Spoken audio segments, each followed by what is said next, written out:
نحمدہ ونصلی علی رسولہ الکریم، اما بعد فاعوذ باللہ من الشیطان الرجیم، بسم اللہ الرحمن الرحیم۔ السلام علیکم ورحمۃ اللہ وبرکاتہ۔ امید کرتی ہوں آپ سب خیریت سے ہوں گے۔ اللہ تعالیٰ کا فضل و کرم ہو آپ سب پر۔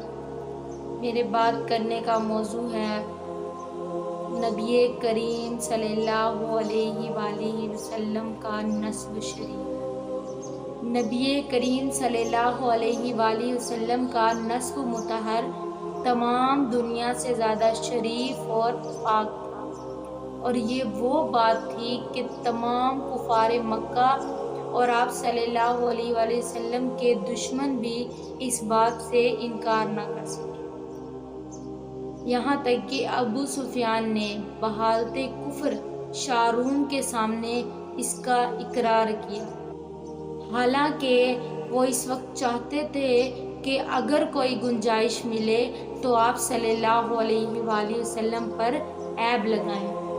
آپ صلی اللہ علیہ وآلہ وسلم کا نسب شریف والد ماجد کی طرف سے یہ ہے: محمد بن عبداللہ بن عبد المطلب بن ہاشم بن عبد المناف بن قصی بن کلاب بن مرہ بن قاب بن لاوی بن غالب بن فہر بن مالک بن نضر بن کنانہ بن خزیمہ بن مدرکہ بن الیاس بن مضر بن نزار بن ماد بن عدنان۔ یہ تھا آپ صلی اللہ علیہ وآلہ وسلم کا نسب شریف والد ماجد کی طرف سے۔ یہاں تک سلسلہ نسب اجماع امت سے ثابت ہے، لیکن اس سے آگے حضرت آدم علیہ السلام تک اختلاف ہے، اس لیے اس کو ترک کیا جاتا ہے۔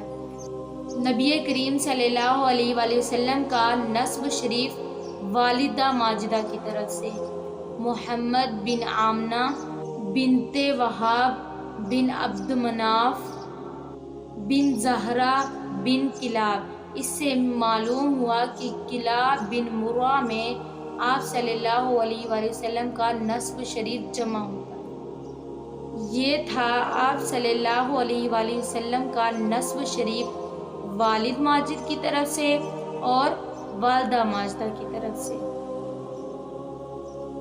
وآخر دعوانا الحمد للہ رب العالمین۔ جزاک اللہ، خدا حافظ۔